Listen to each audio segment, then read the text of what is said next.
What's going on out there, good people? It is your boy LMD with LMD Trading. I know y'all always used to me saying this is look around with LMD Trading. Switched it up a little bit today because I am actually LMD. Look around is my Shriner's name, so that's what I go by within the Shriner's world. It's look around, but I am LMD and I am living my dream.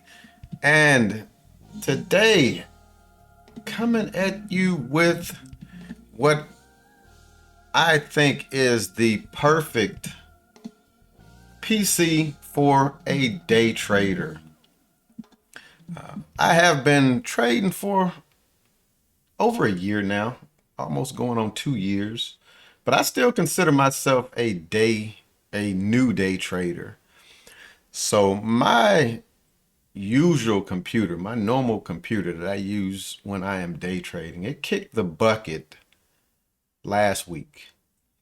Was hoping it was just a battery because I trade off of a laptop. It was not the battery. So I was like, all right, I need to get another machine. Don't really want to use a laptop because I am trading here in my office. So ended up going online and I found renewed, a renewed old workhorse. It's a Dell. It's an Optiplex 9020. These things were workhorses back in the day. I actually remember having these at my job. But what got me was the specs on this machine. The specs are not the specs for a normal Optiplex 9020. So I'm gonna go ahead, I'm gonna pull up the Amazon page where I actually purchased it. So you can actually see it's gonna show that I purchased it and it's gonna give you the price that I paid for it, which I think is a very good price. Very good price for this machine. So let's go ahead. Let's get right over to it. Like I said, it's a Dell Optiplex 9020, but what got me was the specs on this thing. Came with the i7, clocked at 3.9 gigahertz. Don't think I'll mess with trying to clock it up any. On board, it has a HD graphics 4600 card. I did upgrade that. But this here works fine right out the box. It has two display ports. So you do need to go DisplayPort to HDMI, which they do give you one of those. Came with a Wi-Fi, USB Wi-Fi. I did not plug that in. I'm hardwired straight in, which I think if you're trading from a fixed location, you should be as well. Came with the Bluetooth dongle. That I do have plugged in, but I'm not using anything Bluetooth right now.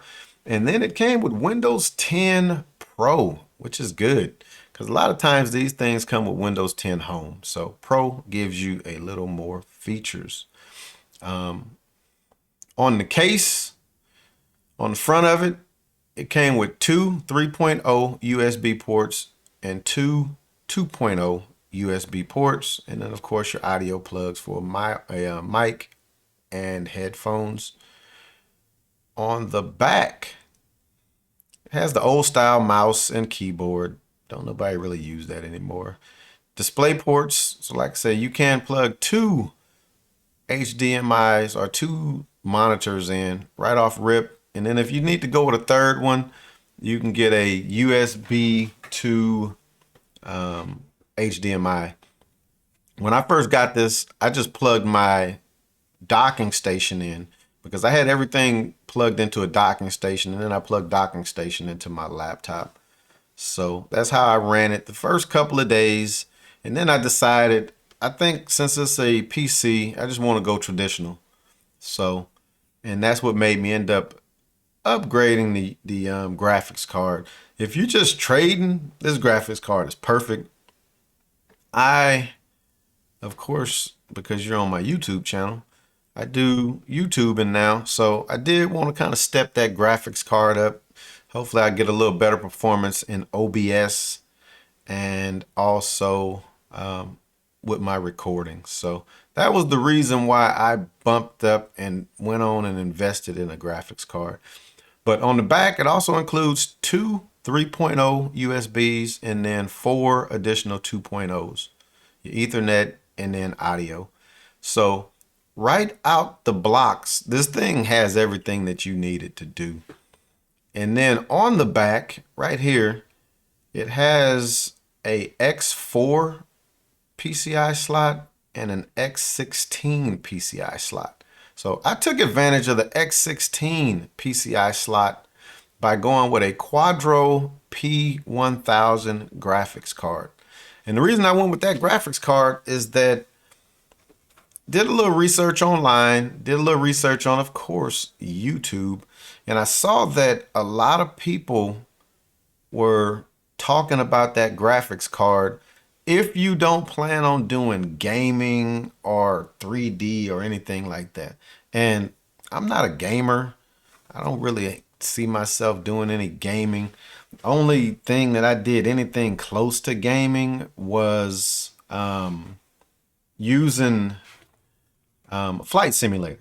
I used to do flight simming. So I don't see myself doing anything with gaming. So that wasn't a big key factor for me. But after I got this, I went on to userbenchmark.com and I benchmarked it. And these were the results. It came in as a tree trunk for gaming. Again, I don't plan on gaming. Came in as a battle cruiser for a desktop, and it came in as a tree trunk as a workstation. This is what I was concerned with right there, where it would come in right there. So if we come down and look at PC status, overall above expectations, came in at 68%. So that was good. Processor came in with a good single core score. Most trading platforms are going to be single core. Thinkorswim, they do not rely on needing multiple cores, which is what I trade with. So that was fine. And even still, it says that it came in with a gaming score of 74%. So that was still good. So it's still suitable for 3D gaming. This is where it lacked it. 2.9, they say is too low to play 3D games. Again, I don't plan on playing 3D games. I plan on looking at charts, graphs, stuff like that. It's 2D. It's not 3D. So that one didn't really bother me. Seeing that boot drive, 84.7, a very good score for a solid state hard drive. This is one of the things you need to be concerned with for loading. So it says it got fast boot times and it's responsive. So that's good.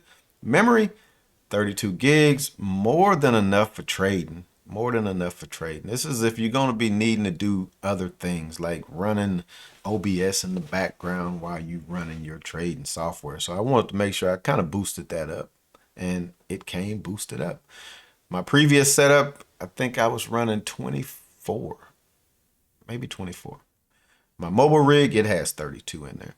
And then of course it came with Windows 10, but not just Windows 10, but Windows 10 Pro. And this rig, you can upgrade to Windows 11. CPU, what is it, TPM, I think it is. This CPU is going to be low on that TPM scale, but it's workarounds. But this was the initial benchmark. This was with it running through my docking station as the video card. And again, we see the i7 core, very good, 74, which is what it benches at. And then I purchased the Quadro P1000, installed it, came back and I reran it. So right now we're tree trunk 8%, 69 on the battle, and 8 on the tree trunk or on the workstation. So this was the second run. So now we came in as a surfboard, as an aircraft carrier, and as a surfboard. Again, I don't plan on gaming. Don't plan on using this as a workstation where it's going to be used as like a server or something like that. This is what I'm concerned with right there. So we stepped up. We went up. Of course, these are not going to change. What kicked it up was the graphics. So now we're at 23. Still below average for a 3D score. Again, I don't plan on doing anything 3D. And it says it right there. Note. General computing tasks don't require 3D graphics. So this GPU can handle older games, but it will struggle to render recent games at resolutions greater than 1080. I needed to render charts. That's what we needed to render is charts. So we're good. And then if you want to see what these equate to, it's right there.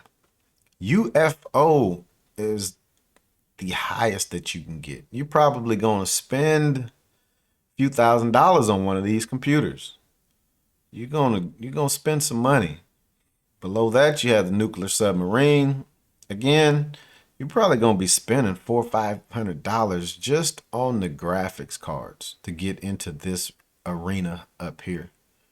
And we are right here, aircraft carrier. So 3 from the top. That's not bad for a $260 computer. And the graphics card costs more than the computer, y'all. Graphics card was $340, I want to say. With tax, probably $360. So looking at right about $600.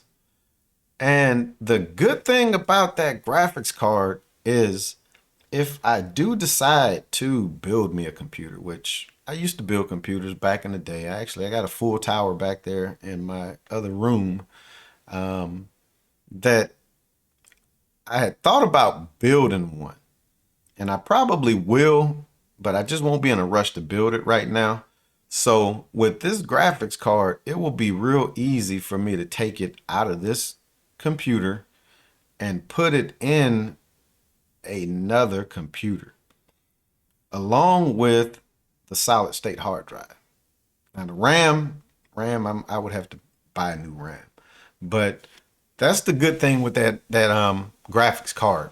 That is that it can come right out of this machine and go right into another machine and be good. But for a new trader, just needing a simple machine, I got 3 monitors running to this one right now. Hadn't had no performance issues out of it. Right now, OBS is recording. CPU usage is under 10%. On my laptop, it was running 20%, 30%, sometimes kind of spiking up. So using this dedicated graphics card for things of that sort is why I bought the graphics card. Not so much for trading. Not so much for trading. But that's why I wanted to make this video. Hope y'all enjoy it. Hopefully you found some value in it. If you are a new trader and you are looking to get a computer, don't be scared to look at that Dell Optiplex with those specs. I did see some out there with 8, 16 gigs of RAM, 500 gig solid state hard drive, which is still not bad. That's not bad.